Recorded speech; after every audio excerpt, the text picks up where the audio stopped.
Euh, Bonjour. Alors, on est J3. Ça va beaucoup mieux qu'hier. Donc hier matin, comme je vous l'ai dit, du coup, on est parti de Chisapani pour rejoindre Djoulé. C'était une marche de 4 heures, droite, et un peu en descente. Du coup, c'était au top pour moi. On a mis que 2h50 au lieu de 4. Donc c'est cool parce que ça m'a quand même vachement rassurée sur le fait que je puisse marcher, etc. etc. C'est vraiment les montées qui sont super difficiles pour moi. Et puis j'étais quand même en meilleure forme parce que j'ai quand même réussi à dormir. Du coup on a rejoint Djoulé, on a trouvé un endroit pour dormir. On est arrivé vers... on est parti à 9h10, donc...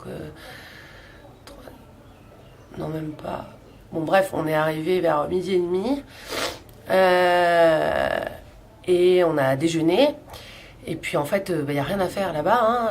Donc j'ai dit à mon guide à choc, écoute, moi je suis en forme, donc on peut encore marcher 4 heures pour aller à Nagarkot, 3-4 heures. Donc voilà, on s'est dit qu'on ferait ça. Et puis le plan initial, donc comme je vous l'ai dit hier, c'était de partir de Nagarkot ensuite pour aller à Namo Buddha. Et puis en fait il m'a dit oui c'est un peu bête, t'es déjà allé, du coup autant faire des trucs nouveaux. Et donc ce qu'il m'a proposé c'est d'aller dans son village. J'ai un pote qui a déjà fait ça et c'est aller dans son village et puis vraiment vivre avec les locaux, traire les vaches, apprendre à cuisiner, etc. etc. Donc hyper cool et finalement ce que j'ai pas eu et que j'avais un peu cherché en étant bénévole dans la ferme dans le Chitwan. Donc j'étais hyper enthousiaste. Donc du coup pour faire ça, c'était le plan d'aller à Nagarkot, dormir une nuit à Nagarkot, prendre le bus pour Katmandou, dormir une nuit chez ses parents à Katmandou que je connais et qui sont hyper sympas. Et ensuite le jour d'après d'aller dans son village. Et puis en fait au moment de partir, il va aux toilettes. Je vous donne tous les détails. Il va aux toilettes et puis il revient, il fait ouais, en fait on a qu'à aller direct à Katmandou.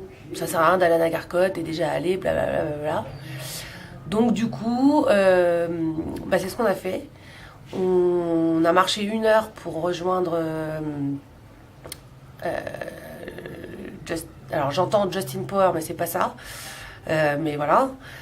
Et on a pris un bus pour Katmandou, on est arrivé hier chez ses parents, j'ai eu une douche chaude.